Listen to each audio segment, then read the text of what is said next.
La petite maison dans la prairie, l'histoire tragique derrière la création d'Albert Ingalax engrave l'occasion de la 63e édition du Festival de la télévision de Monte-Carlo. Seriously a rencontré le casting de La petite maison dans la prairie.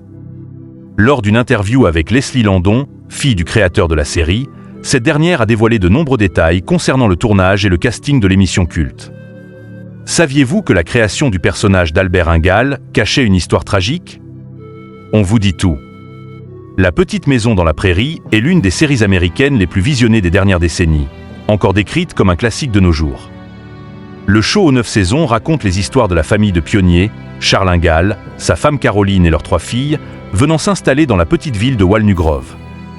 Pendant plus de 200 épisodes, la série réalisée par Michael Landon, qui joue également le rôle de Charles Ingal, a su révéler de nombreux acteurs comme Melissa Gilbert dans le rôle principal de Laura Ingal, Melissa Sue Anderson, ou encore Dean Butler. Lors d'une interview accordée à Seriously pendant le festival de Monte-Carlo, la fille du réalisateur, Leslie Landon, a révélé l'histoire tragique se cachant derrière le personnage d'Albert Ingal.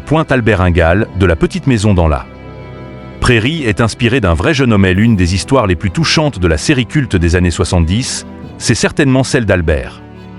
Jeune homme gringalet, mais débrouillard, l'orphelin réussit à survivre seul avant de rencontrer les Ingal. De son vrai nom, Albert Quinn, il devient finalement Albert Quinn Ingal après avoir été adopté par la famille à Winoka.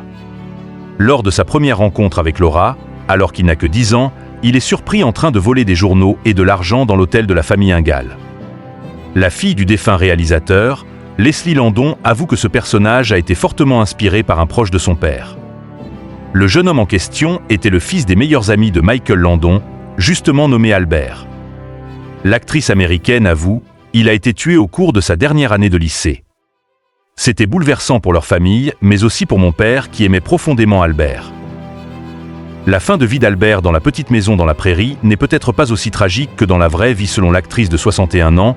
Son père aurait été très touché par la performance de l'acteur Matthew Laborto dans le rôle de Charles Ingal jeune. Elle précise: il s'est pris d'affection pour lui et a vu en lui un talent incroyable. Et je pense qu'il a voulu créer son personnage en l'honneur du fils de ses parents meilleurs amis. Si l'on ne sait pas exactement ce qui arrive au personnage à la fin de la série, dans l'épisode Enfin chez soi. Il est indiqué qu'Albert retourne à Walnut Grove 20 ans plus tard et devient même docteur.